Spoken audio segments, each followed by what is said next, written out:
manger mot. Bête en bois, les manger mot. Bête en bois, les dévorer mot. Ils sont mon frère, oh. Bête en bois, les manger mot. Vous pas savez qui ça mot qu'a veillé. Bête en bois, tout enragé. Ils sont mon frère, oh. Bête en bois, les manger. Bête en bois, les manger mot. Bête en bois, les dévorer. Voici un petit coin de France bien oublié et qui jouit d'une réputation peu flatteuse, la Guyane. 86 000 km², le 6e de la métropole. 60 000 habitants en 1978. La Guyane est aussi française que l'Alsace ou la Corse.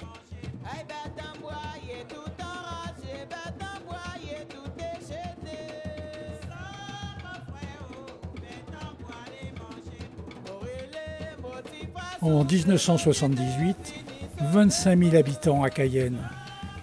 La plupart sont des métis, descendants des esclaves, qui, jusqu'à l'abolition de l'esclavage, en 1848, travaillaient dans les plantations sucrières. L'idée de Napoléon III d'y déporter la pègre française pour mettre les terres en valeur fut loin d'atteindre le résultat escompté. La seule réalisation fut un tronçon de route de 24 km construit en 60 ans. Définitivement fermé en 1945, le bagne n'a pas été complètement oublié, car bien rares sont les métropolitains qui acceptent d'y vivre, en dehors des fonctionnaires. Ceci explique que le pays ne soit pas du tout mis en valeur. Une petite industrie du bois, la pêche à la crevette, d'ailleurs contrôlée par des Nord-Américains, quelques rares cultures, c'est tout. Très peu de terres sont cultivées et 3% de leur surface est consacrée à l'élevage. Résultat, pratiquement tout doit être importé pour les 3/4 de la métropole. Et les exportations ne représentent que 10% des importations. Pourtant, le climat n'est pas aussi malsain qu'on le dit souvent. Il pleut, certes, beaucoup, mais la température ne dépasse guère les 28 à 30 degrés, ce qui est encore très supportable.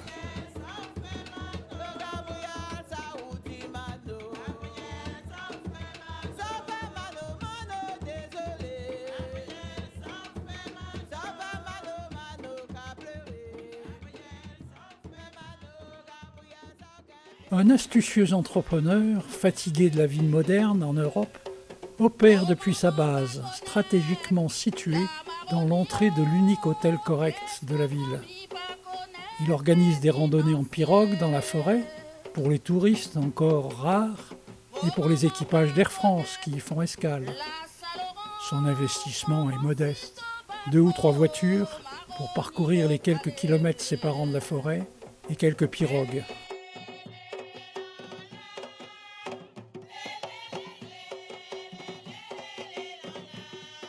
La forêt est toute proche, partout présente. Pour la pénétrer, il faut utiliser la pirogue, dans la zone côtière, basse et marécageuse. Vers l'intérieur, le niveau du sol monte jusqu'à 800 mètres. Partout couvert de forêt et d'une épaisse couche de latérite. Le sous-sol contiendrait quelques minéraux, en particulier de la bauxite et de l'or, mais ils sont bien difficiles à exploiter.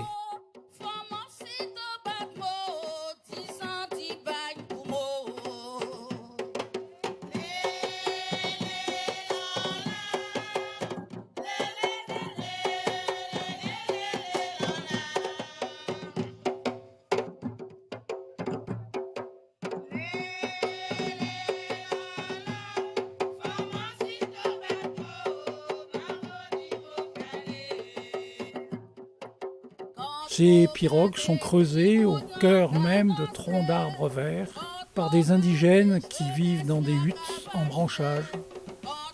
La cavité creusée dans le tronc est ensuite élargie par des formes de bois et la pirogue est séchée sur des braises pour conserver sa forme.